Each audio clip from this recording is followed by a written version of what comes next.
Vamos falar um pouquinho agora do conflito no Oriente Médio entre Israel e o grupo terrorista Hamas. Autoridades israelenses divulgaram nesta semana possíveis planos para o pós-guerra contra o Hamas, indicando que o conflito poderia estar perto do fim. Sobre esse cenário, a gente vai conversar agora com o Dr. Danilo Porfírio de Castro Vieira, que é professor titular de Relações Internacionais no Centro Universitário de Brasília. Professor, seja muito bem-vindo, é um prazer recebê-lo aqui nesta noite de sábado.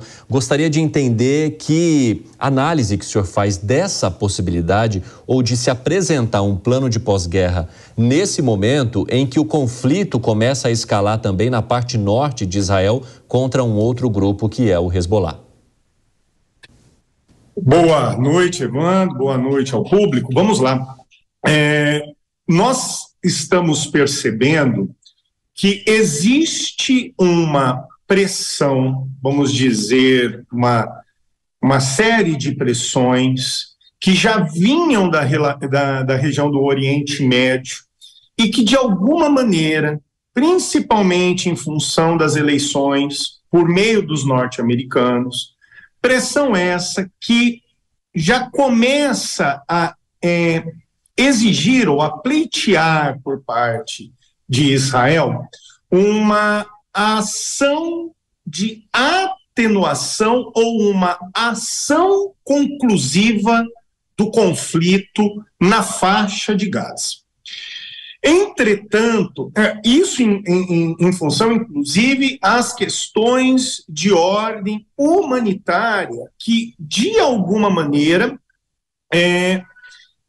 modificaram as impressões da comunidade internacional em relação à ação contraofensiva de Israel contra o Hamas.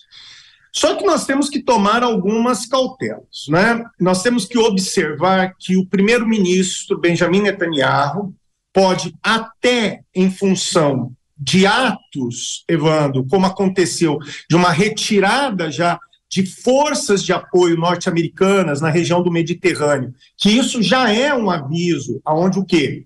Para os norte-americanos, as ações devem, pelo menos na região, chegar a uma situação conclusiva. Nós temos que olhar também para os discursos de Netanyahu, que nos geram uma certa preocupação. A primeira delas é se realmente o governo israelense, Evandro, atualmente, deseja desocupar, tem uma política não só de conclusão do conflito, mas de desocupação da faixa de Gaza. O que nos parece, com base no discurso do Netanyahu, isso não está nos planos nem a curto, nem a médio prazo. Inclusive, Netanyahu insiste que o grande erro histórico israelense é o Acordo de Oslo, ou seja, a ideia da autonomia territorial da Cisjordânia e da faixa de Gaza sob a administração palestina. Então nós temos que perceber isso. E, obviamente, as ações ao norte contra o Hezbollah também é uma resposta contra as ações, vamos dizer, de influência iraniana na região. E nós temos que lembrar que, recentemente,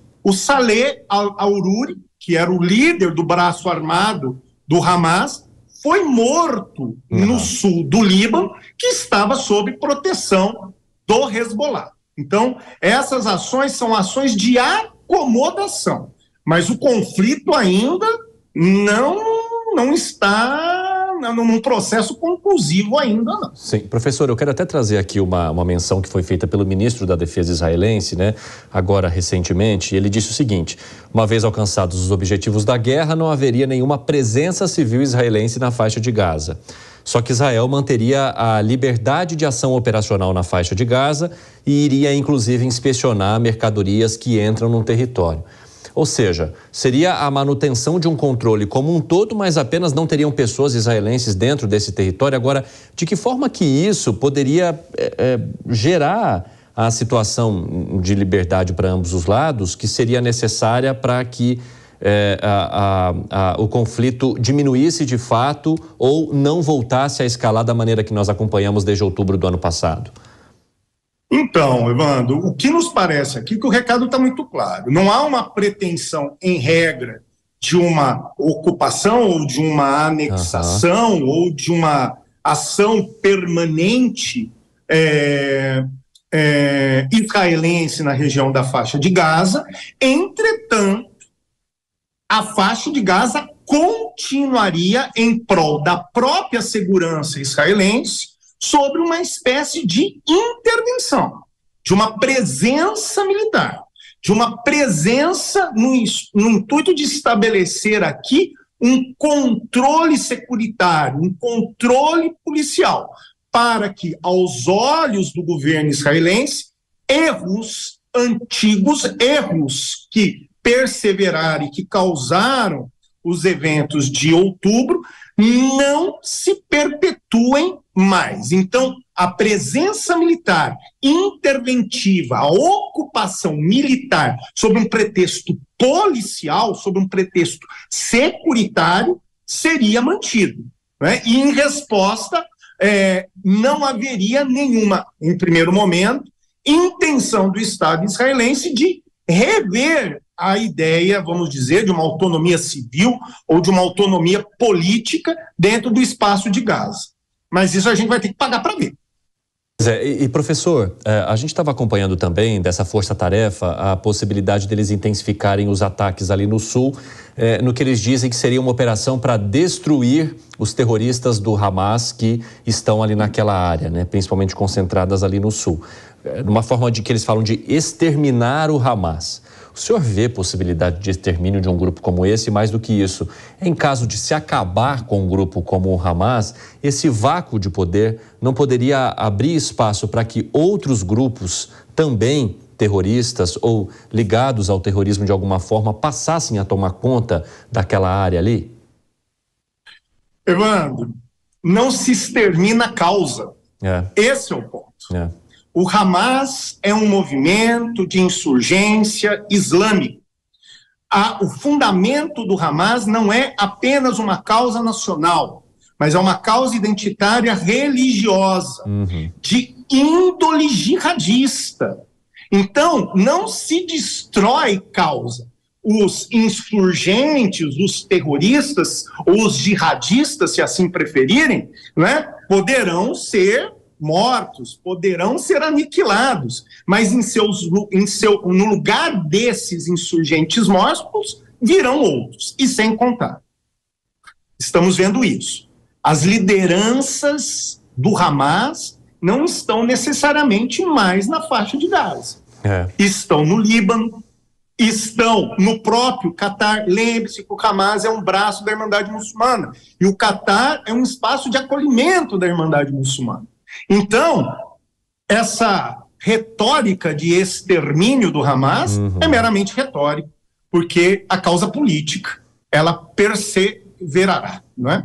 Professor, só para a gente finalizar, gostaria de entender que a análise que o senhor faz da comunidade internacional desde que essa história se intensificou, porque a impressão que dá é de que o conflito no Oriente Médio foi mais uma prova da falta de braço ou de influência da comunidade internacional para resolver um conflito como esse.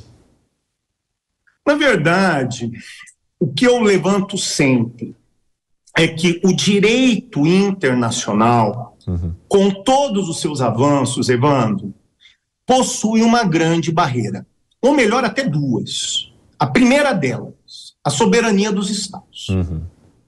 A soberania dos Estados. E segundo, no jogo geopolítico, o que prevalece é o interesse de grandes potências.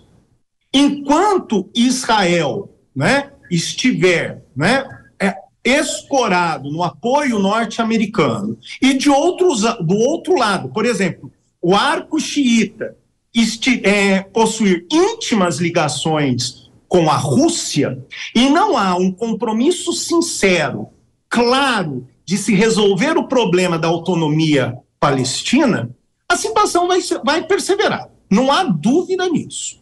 E a outra coisa que eu quero, Evandro, diante dessa tua preocupação, é levantar um problema. Nós tivemos recentemente um atentado no Irã, no qual o movimento chamado ISIS, o Estado Islâmico, que acreditávamos midiaticamente que desde 2017 tinha sido banido, tinha sido aniquilado de alguma maneira por uma ação conjunta entre as forças iranianas, Hezbollah, exército sírio, Rússia e de alguma forma, Evandro, a ação americana muito pontual, ele ressurge como se declarando autor de um atentado que mata um pouco mais de 80 pessoas. A pergunta é, quem está por trás disso? Não é? Quem está por trás disso? Nós temos que lembrar, Evandro, que o Estado Islâmico é um movimento de insurgência político, sunita ou wahhabita, que outrora foi apoiado pela Arábia Saudita. Foi declarado vencido no governo Trump e agora ressurge num momento de guerras e combates proxies, por procuração. A pergunta é, quem está por trás do Estado Islâmico nessa ação? E, novamente digo, parece que o futuro é a alegoria de um retrocesso. Nós estamos vendo que o futuro é andar a passos largos para trás. Eu estou vendo uma realidade que é muito semelhante a 2017 ou, quiçá, anterior a esse período. Uma bagunça dentro do quê? Do palco político que, espero eu, não se agrave mais em prol dos interesses locais e até mesmo da comunidade internacional.